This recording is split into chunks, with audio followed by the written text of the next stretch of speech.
तो गुरु की परिभाषा यही है, आपको जहाँ से ज्ञान मिल जाए आप वहाँ, वो आपके लिए गुरु है उस समय के लिए, चाहे वो शराबी हो, चाहे कोई हो, बच्चा हो, कोई भी हो। अगर अच्छे शब्द किसी मानो शराबी भी है तो अच्छे शब्द बोल रहा है तो क्या गलत है? फिर वो रहे हैं आप दिनचर्या में रोबोट की तरह जो भाग रहे हैं, मशीन की तरह हो गए हैं, उस चीज़ को समझो, तब सवाल जवाब खड़े होंगे। फिर आप अध्यात्म में घुस जाएंगे तो फिर समझ में भी आएगा। किसी के प्रवचन सुनने से भी हमको थोड़ी बुद्धि खुल जाती है, वो भी ठीक है, लेकिन तमाशा देख के करे उनके मंच पे इतनी भीड़ होती है, वो बाबा इतने सिद्ध हो गए हैं, उनके पास इतनी ताकत आ गई है, वो ऐसे अदृश्य हो जाते हैं, रामायण में ये सुने थे, ऋषि ऐसा वेश धर लेते थे। ये बाहरी आडंबर सुन के और अध्यात्म में जाना चाहते तो सबसे बड़ी मूर्खता है, आपको कुछ नहीं मिलने वाला।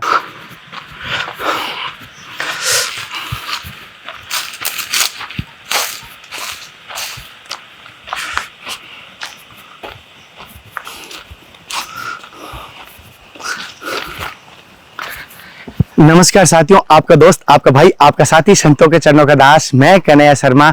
आज जिन संतों के दर्शन करा रहा हूँ वो आईपीएस को छोड़ के, आईपीएस अपनी तैयारी कर रहे थे, उनको छोड़ के संत बने नवयुग है। आज की सत्संग साहित्यक नवयुवकों के लिए बहुत ही इंपॉर्टेंट रहेगी, और जो साधक है, जो संत बनना चाहते हैं, उनके लिए बहुत महत्वपूर्ण सत्संग रहेगी आज की। और कोई अगर सत्संग में गलती होती है मेरे को, या कोई सवाल में गलती, तो मुझे माफ कर देना। और अगर भाई आप में से कोई सवाल करना चाहते हो, कमेंट कर दिया करो। और जिन भाइयों ने चैनल को सब्सक्राइब किया उनके लिए बहुत बहुत धन्यवाद, जो शेयर करता हूं उनको बहुत बहुत धन्यवाद। और जिन्होंने चैनल को सब्सक्राइब नहीं किया, प्लीज कीजिए, और इस आज के सत्संग को सभी के साथ शेयर कीजिए, अपने शेयर परिवार के साथ। आज की सत्संग में कौन सी बात आपको अच्छी लगे मुझे जरूर बताना। सत्संग को बीच में कहीं स्किप मत करना, पूरी सत्संग देखना। और ज्यादा समय ना लेते हुए आपका महाराज जी के पास चलते हैं। बंद कर दे। ठीक है, तरक्की करो, प्रगति हो चैनल की, बस आपका आशीर्वाद से पूरा हो, बस यही आशीर्वाद हो। ऐसे संतों की सेवा करता रहूं, ऐसे संतों के चरणों की धूल मिलती रहे, ऐसी सर पे लगती रहे बस। महाराज जी, पहले तो मेरी तरफ से समस्त साधकों की तरफ से आपके चरणों में साक्षात धन्यवाद। महाराज जी, जैसे कि बहुत सारों को मैं पिछली बार आपकी सत्संग दी तो बहुत सारे नए साधकों के आपके कमेंट में बहुत सारे सवाल आए थे, और कुछ सवाल तो ऐसे थे कि नए साधक थे कि आपके देख के जुनून देख के, आपका जुनून देख के, जैसे आप नए युग में और पहली बार आप साधक बने हो, संत बने हो, तो आपको देख के बहुत सारों ने सोचा कि संत बन जाएं, तो उनको ये पता नहीं तो संत कैसे बने। जैसे आप संत बने हो, तो वो बहुत सारे साधक भी कह रहे हैं कि हम संत बनना चाहते हैं। महाराज जी से पूछना कि संत की विधि क्या है, और बनने के लिए कौन से नियम है, और किस पथ पे चलना चाहिए, मार्गदर्शन करें। संत देखो, एक वैचारिक अवस्था है जीवन के सत्य को जानने की। संत हम बहिर्मुख से या भेष बदल कर नहीं बनते हैं। अगर आपके विचार परिवर्तित हो रहे हैं, आप जो भी दिनचर्या में काम करते हैं संसार के, और उसमें कुछ आश्चर्य आपको लग रहा है, आपको ऐसा लग रहा है कि नहीं इसके अलावा भी कोई जीवन है, मानो अब हर समय हम मृत्यु देखते रहते हैं, कोई ना कोई हमारे आस पड़ोस में कहीं ना कहीं, तो इससे एक सवाल खड़ा होता है कि हम भी एक दिन, हमारा भी शरीर जाना ही है। तो उससे जो वैराग्य की उत्पत्ति हो रही है कि नहीं कुछ ना कुछ है, और फिर उसकी खोज में लग जाना, फिर अब ऐसे विचार करने लग जाना, और जो भी भोग में जो लिप्त रहते हैं संसारी, उससे दूर भागना, तो एक स्वभाव अपने आप ही बनने लगता है, वैराग्य की वो स्थिति होती है। तो वो चरित्र होता है संत। कोई उसके लिए आपको ज़रूरत नहीं कि कहीं जाके किसी तरह का कपड़ा धारण करें, या किसी मठ में जाके जुड़ जाएं, या किसी तरह का, मुझे नहीं लगता ऐसा कुछ है इसके लिए। आप बस खोजें जीवन को जानें, यही संत को बनने का एक वो है। महाराज जी, जैसे कि बहुत सारा कहते हैं संत बनते हैं, लेकिन पीछे एक हमारी जुड़ी हुई माया रहती है, पीछे हमारी घस भी रहती है, कुछ हमारी संपत्ति भी रहती है। और जैसे कि आपने पूरा एक व्यवहारिक जीवन पूरा था, आपका संपन्न जीवन था, तो आप एक व्यवहारिक जीवन एक झटके में कैसे छूट पाया, वो एक बड़ी बात होती है।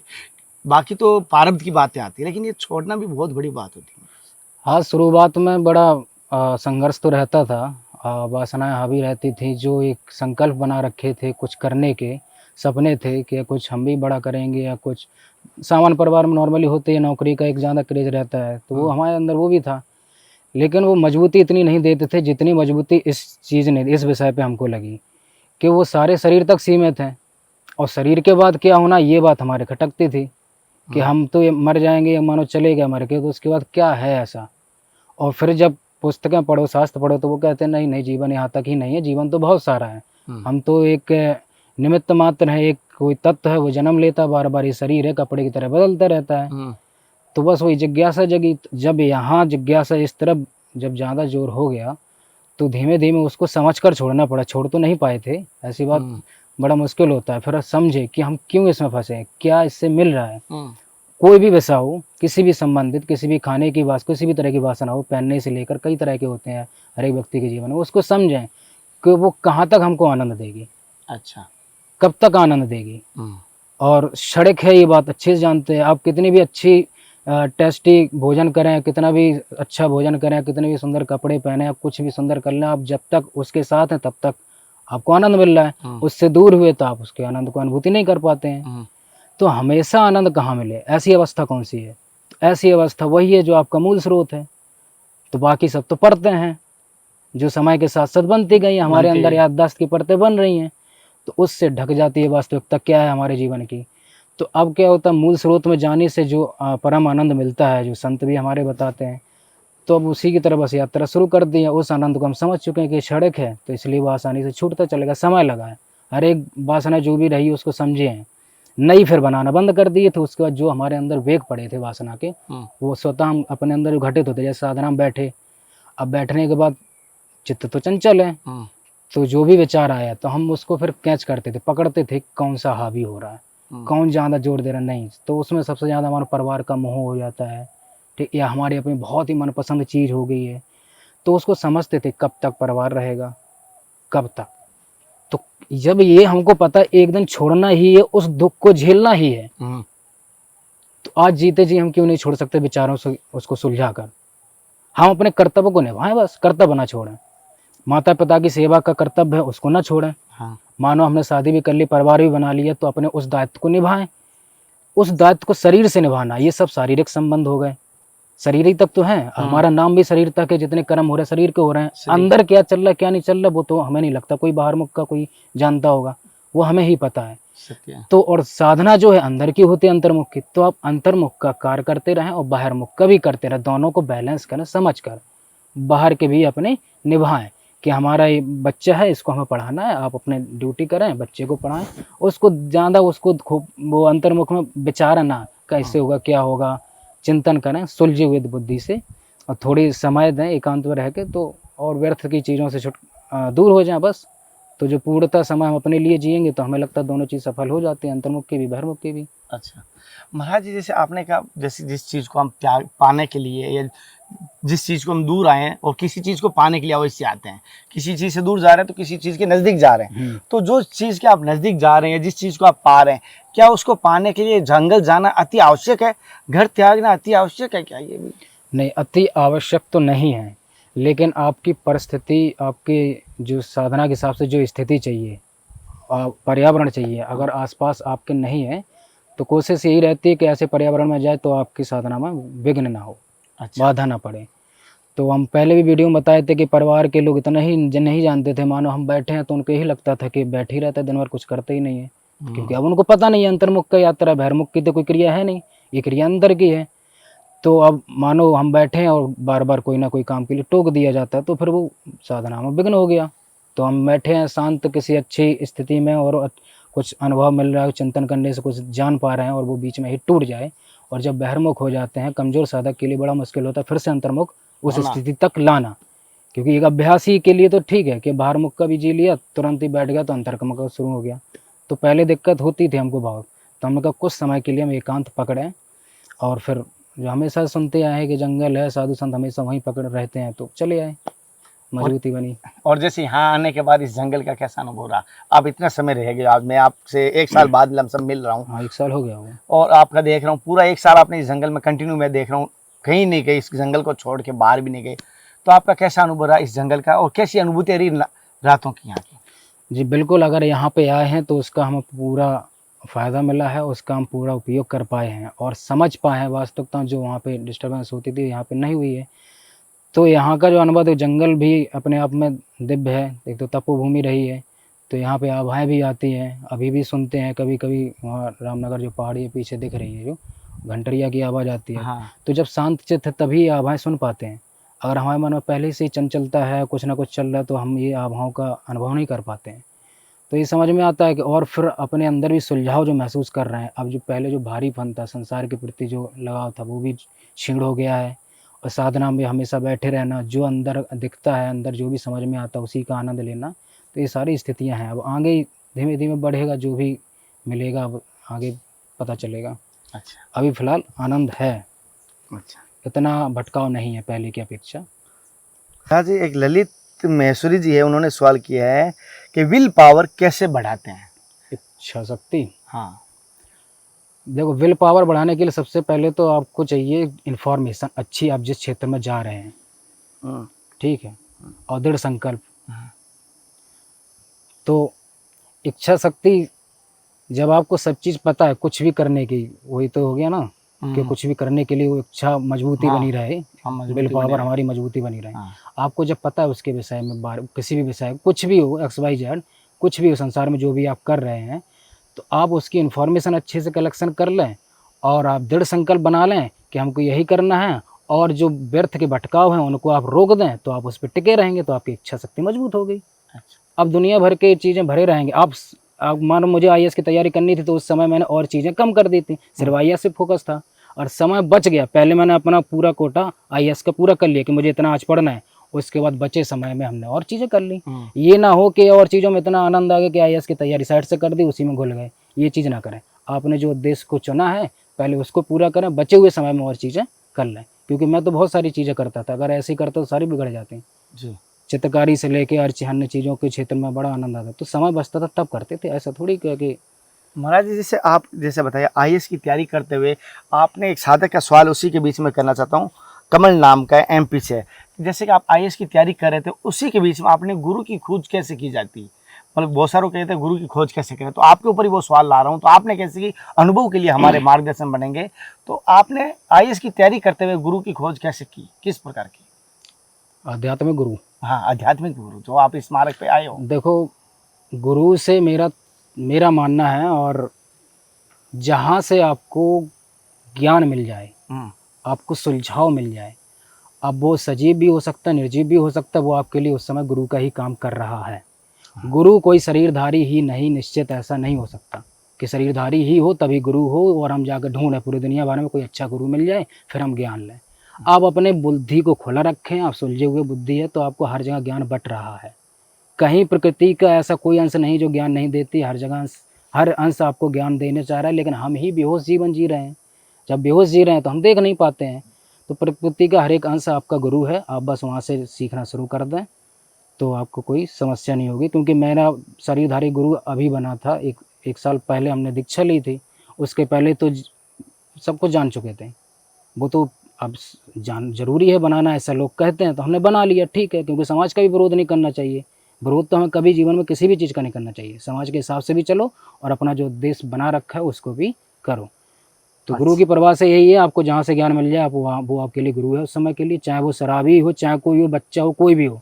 अगर अच्छे शब्द किसी, मानो शराबी भी है तो अच्छे शब्द बोल रहा है तो क्या गलत है? फिर वो अच्छी चीज़ किसी के माध्यम से दी जा सकती है। तो आप उस समय उसके शराबी वाले भाव को ना देख के आप उसने जो शब्द बोले उसको बस लें, बस बाकी सबको छोड़ दें आप। लेकिन अरे शराबी है कैसे अच्छा बोल सकता है, ऐसा थोड़ी कि निश्चित। वो किचन में अगर सोना गिरा हम तुरंत सोने को उठाते हैं, किचन को थोड़ी उठाते हैं, वही बात। हाँ, तो वही है, आप अच्छे अवगुण को उठाएं, वो कहते हैं गुड़ को उठाएं अवगुण को छोड़ दें। तो जब आप सोने को उठा रहे हैं, कीचड़ को नहीं उठा रहे हैं, तो इतनी बुद्धि इसमें भी लगा लिए करें ज्ञान में। श्रीवासना के क्षेत्र में ही काय बुद्धि लगाते हो जी महाराज। महाराज जी, आपकी दृष्टि से असलियत में धर्म क्या है, और धर्म और अपना कर्तव्य क्या दोनों अलग है? देखो, धर्म के मामले में प्रकृति के हिसाब से देखें तो उसके लिए तो हमें पहले समझना पड़ेगा कि हमारा धर्म क्या है। और संसार के हिसाब से देखें तो व्यक्ति के चरित्र के हिसाब से फिर और वो कर्म के हिसाब से, क्योंकि कर्म कई हैं, उसके हिसाब से फिर धर्म निश्चित हो जाते हैं। जैसे अब नॉर्मली एग्जाम्पल चित्रकार है, चित्रकारी का धर्म चित्रकारी ही होगा। और चित्रकारी छोड़ के अन्य किसी क्षेत्र में वो इंटरेस्ट लेने लग जा रहा है और चित्रकार को छोड़ रहा है, तो जाहिर सी बात अपने धर्म से हटके दूसरे धर्म में जा रहा है, और फिर ये धर्म उसका नाश हो जाएगा। तो ये तो संसार के मामले में ऐसे ही कई एग्जाम्पल ले सकते हैं। खाना पकाने वाले हैं तो अपने पूर्ण रूप से उन्होंने उसी को निश्चित कर रखा, तो उसका वो धर्म बन गया। जिस कर्म को चुना उसको निभाना ही हमारा धर्म है, ठीक है। उसी प्रकार साधक के लिए भी अगर हमने मानो चुना हमको साधना करनी है, हमको तत्व को जानना है, बस आए हैं साधना करने लग जाए यहाँ माल पानी समेटने पे और वासनाओं में, तो फिर हमारा धर्म नहीं है फिर जी जी। वो तो वासना में तो हमारा जो उद्देश्य बनाए हैं, जो कर्म के लिए निश्चय करे हैं, आप उसी में हैं तो वही हमारा धर्म बन जाता है। धर्म व्यक्तिगत चुनाव के हिसाब से निश्चित होता है, कोई ऐसा नहीं है। और प्रकृति के नियम का देखे जाए तो उस हिसाब से अलग हो जाता है। जैसे जल का धर्म है, जड़ भी बताते हैं सजीव, जल का धर्म हमेशा है कि वो ढलान पा के बहेगा, और गुड़ है मीठा ही रहेगा, ये उनके धर्म है। हरा रंग पत्तियों में जो आ रहा है वो धर्म है, वो हरा ही आएगा क्लोरोफिल के कारण जो रंग मिलता है, जो साइंस। तो इस तरह से अगर रिसर्च देखें तो इसमें भी ऐसे इनके अपने धर्म है, हमारे भी धर्म है। मनुष्य हमारा जरूर बुद्धिजीवी प्राणी है, तो हमारा धर्म बनता है कि हम जरूर से ज़्यादा सेवा करें, अच्छे विचार रखें, हमारे पास इतनी क्षमता दी तो उसका सदुपयोग करें, ये हमारा धर्म है। जानवरों की तरह जीवन ना जिए, और जानवर जो कर रहे हैं वो उनका धर्म है। हालांकि जानवर तो कभी विरोध करते नहीं है, जानवर तो ज़्यादातर प्रकृति की व्यवस्था पे ही चलते हैं। हम ही लोग बुद्धिजीवी हैं तो बुद्धि लगा के थोड़ा विरोध कर लेते हैं। तो धर्म आपका कर्म से ही संबंधित है, जो आपका कर्म है वही आपका धर्म बन जाता है, अगर आप उसको निभा रहे हैं पूर्णता। और भटक रहे हैं तो फिर वो आप धर्म से भटक रहे हैं, वो गड़बड़ का। महाराज जी, जैसे आप साधक हैं और हर साधक की एक इच्छा होती है कि अपने किसी प्रकार, आप जैसा भी बोला ना, आपका कर्तव्य है कि गुरु को किसी प्रकार आप मार्ग पर चलें, गुरु को दिए हुए मार्ग, और गुरु से लिया जाए, क्योंकि गुरु का कर्ज आप कोसी। लेकिन आपकी दृष्टि से आप गुरु को किस प्रकार प्रसन्न कर रहे हैं, ये क्या गुरु को प्रसन्न करने का मार्ग है? हर किसी साधक की इच्छा होती है, हर शिष्य की इच्छा होती है मेरे गुरु पसंद है, हर बेटी की इच्छा होती है मेरा पिता पसंद है, हर पत्नी की इच्छा होती है मेरे पति मेरे से पसंद है। तो उस प्रकार हम दास हैं, हम शिष्य हैं, तो हमारी इच्छा रहती है हमारे गुरु हमसे पसंद है। आपकी भी ये इच्छा ही रहती है, तो किस प्रकार मार्ग पर करते हैं? जो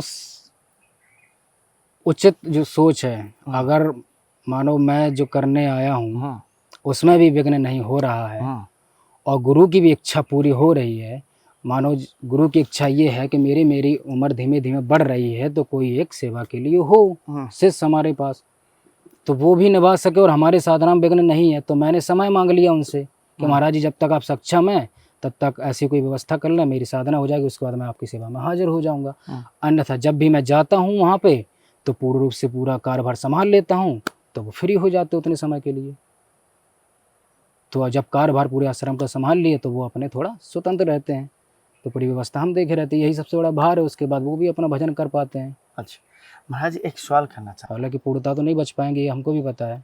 और महाराज जी, जैसे अभी स्कूलें भी खुली है, कॉलेज भी खुली है, और सभी नवयुवक पूरे शहर परिवार साथ में देख रहे हैं, आप उनको क्या कहेंगे भगवत प्राप्ति के मार्ग को लेके और साधना के मार्ग को लेके? महाराज जी, आध्यात्मिक चर्चा ओनली।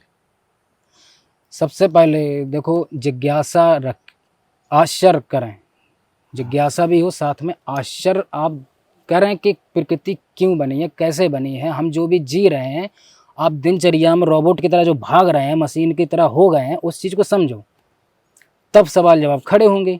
फिर आप अध्यात्म में घुस जाएंगे तो फिर समझ में भी आएगा। किसी के प्रवचन सुनने से भी हमको थोड़ी बुद्धि खुल जाती है, वो भी ठीक है, लेकिन तमाशा देख के करे, उनके मंच पे इतनी भीड़ होती है, वो बाबा इतने सिद्ध हो गए हैं, उनके पास इतनी ताकत आ गई है, वो ऐसे अदृश्य हो जाते हैं, रामायण में ये सुने थे, ऋषि ऐसा वेश धर लेते थे। ये बाहरी आडंबर सुन के और अध्यात्म में जाना चाहते तो सबसे बड़ी मूर्खता है, आपको कुछ नहीं मिलने वाला, क्योंकि ये भी वासना का ही हिस्सा है। जो भी साधु गए हैं, कहीं सिद्धियों में फंस गए, कहीं कुछ में फंस गए, जो फंस गए उनकी बता रहे, सबकी नहीं बता रहे। बहुत से अच्छे अच्छे संत रहे हैं जो पूर्णता को उपलब्ध हुए हैं और ब्रह्म तक पहुँचे हैं। तो आप अपने जिस भी स्थिति में हैं, उसी स्थिति को पहले होश पूर्वक जीना शुरू कर दें। आप अच्छे से जी पा रहे हैं, उस पर आश्चर्य आ रहा है तो उसको खोजना शुरू कर दें। शुरुआती यहीं से होगी और खोजते खोजते आपको सब चीज़ व्यवस्था मिल जाती है। ऐसा नहीं है कि कोई स्पेशल गुरु आके इकट्ठा भरेगा, वो समझ में भी नहीं आएगा। आपकी जो स्थिति बनेगी, जब आपके अंदर सवाल उठेगा, फिर आप पूछेंगे किसी से तो आप समझ भी पाएंगे उतने अच्छे से। किसी चीज़ की हमारे अंदर जिज्ञासा नहीं हो, कोई ज़बरदस्ती भर रहा है, ज़रूरत है नहीं, कोई दे रहा है, तो जाहिर सी बात वो वस्तु का इस्तेमाल नहीं होगा, कचरा ही होना उसका, चाहे वो ज्ञान हो चाहे वो भौतिक वस्तु हो। तो आप अपने अंदर जिज्ञासा पैदा करें, जो भी पढ़ रहे हैं उस चीज़ को जीवन में उतारें। जितना भी पढ़ाया जा रहा है जीवन को उनको लिंक करें, किस माध्यम से बनाई गई है, जो भी पुस्तक पढ़ाई जा रही है, क्यों बनाई गई है ये पुस्तक, किस लिए बनाई गई, किन लोगों के लिए बनाई गई है, सबसे पहले ये सवाल खड़े करें। तो ये सवाल जब खड़े होंगे तब आपका नज़रिया अलग बदलेगा, तब उस नज़रिए से पढ़ेंगे। ज़्यादातर क्या हो जाता है, बच्चे उस स्थिति में घट जाते हैं कि हमको तो पेपर देना है, अरे सर ये कहे थे, सर वो कहे थे, ये प्रैक्टिकल होना है, तो उस स्थिति से बाकी अपनी वासनाओं में लिप्त हैं। अब मूल जो कर रहे हैं वो एक धंधे की तरह या फिर जिम्मेदारी की तरह बस भुगत रहे, निभा रहे हैं। जिज्ञासा खत्म हो गई है, ये चीज़ खत्म ना हो। इसलिए अध्यात्म का क्षेत्र ऐसा है कि ज़बरदस्ती इसमें धक्का मार के लाया भी नहीं जा सकती, किसी को भी नहीं भेजा जा सकता है। ये जिसको जिज्ञासा है, जिसको वाकई जानना है, वही इसको समझ पाता है। इसलिए बिरले शब्द भी इस्तेमाल किया गया है रामचरितमानस में कि कोई बिरले ही है जो संतों की भी नैया पार लगाता है, संतों की भी। तो कहने का मतलब उनको अनुभव होता है कि संत भी भटक ही जाते हैं। तो संत जो है, जो बाकी जान चुका है उसी को संत कहेंगे, बाकी तब तक तो साधक ही है। वो साधना कर रहा है, साधना में सफल है तब संत मानो। और महाराज जी, जैसे कि आप, मैं जिस मार्ग पे धर्म की यात्रा के माध्यम से संतों के दर्शन की और सेवा कर रहा हूँ, ये मार्ग, क्या मैं सही मार्ग पे चल रहा हूँ? ये मार्ग किस प्रकार का है?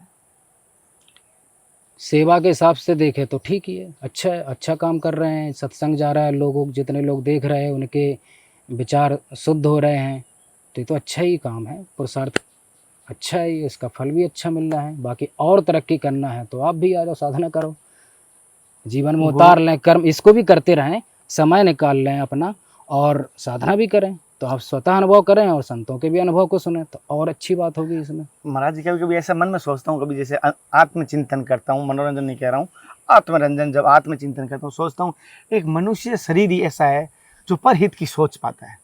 हालांकि पेड़ पौधे भी सोचते हैं, इससे नहीं कह रहा हूँ, लेकिन सेवा का मौका मैं श्रम से करने का एक यही शरीर से कर पाता हूँ। बाकी कोई आगे भाई संग योनि मुझे मिल जाए, लेकिन जो इस शरीर के माध्यम से सेवा या भगवान की प्राप्ति सेवा के माध्यम से हो सकती है, या बिल्कुल क्यों नहीं हो सकती है। इस शरीर के माध्यम से क्या नहीं किया जा सकता है। बहिर्मुख में जितना भी शरीर के जितने कर्तव्य हैं वो आप निभा ही रहे हैं। आप जितना देखो, विचारों से ही चलता है, आपने जो निश्चय किया वो कर ही रहे हैं, जी। उसका भी फल उच्च ही मिल रहा होगा सबको, अच्छे से जब सत्संग जा रहा है। उसके अलावा अगर आप चाहते हैं और बड़े लेवल पर करना चाहते हैं तो आप अपने स्तर को बढ़ा लें, जी। बहिर्मुख में भी बढ़ा लें, अंतर्मुख में भी बढ़ा लें। अब जो आप हमारे पास आते हैं, संतों के पास जाते हैं, आप भी बता सकते हैं, समय पे ही तुरंत ही उपलब्ध है। मानो आपको ये नहीं कहना पड़ेगा कि भाई आप मैं पूछूंगा किसी संत से आपका ये सवाल, क्योंकि जब आपके पास ये अनुभव हो जाएगा तो आप तुरंत ही उसको बता दें कि इसकी ये समस्या है रही है, आप इसको इस तरह से करें तो आपका ये साधना में।